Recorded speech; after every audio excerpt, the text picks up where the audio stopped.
मक्का का दौर। जब अरब की सरजमीन पर एक नई सुबह तुलू हो रही थी और हक व बातिल की कशमकश जारी थी। लोग नबी को झुटला रहे थे, उनकी लाई हुई हिदायत का इनकार कर रहे थे, लेकिन उनकी शख्सियत का एक पहलू ऐसा था जिस पर सबका इत्तेफाक था, एक ऐसी बात जिसे दुश्मन भी तस्लीम करने पर मजबूर थे कि वो कभी झूठ नहीं बोलते। वो सादिक थे, वो अमीन थे। उनकी ज़बान से निकला हुआ हर लफ्ज़ सच्चाई की दलील था। वो कुआं सफ़ा की बुलंदी थी।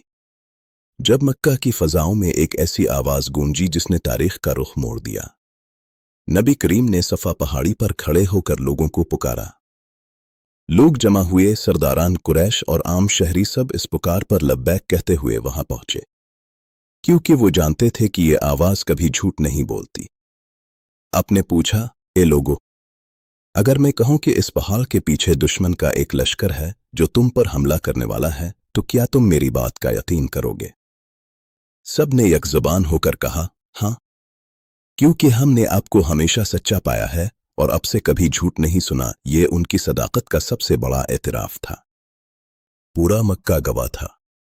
सब ने एक आवाज में कहा, हाँ, ए अल्लाह के रसूल, हमने आपको हमेशा सच्चा पाया है। आपकी पूरी जिंदगी हमारे सामने एक खिली किताब है।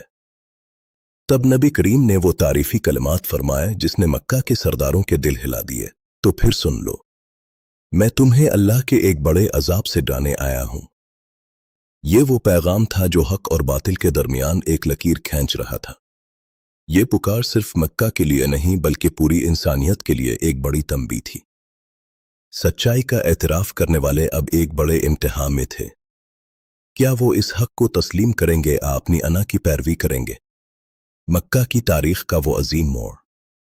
ये कलिमात सुनकर मक्का में एक हलचल मच गई।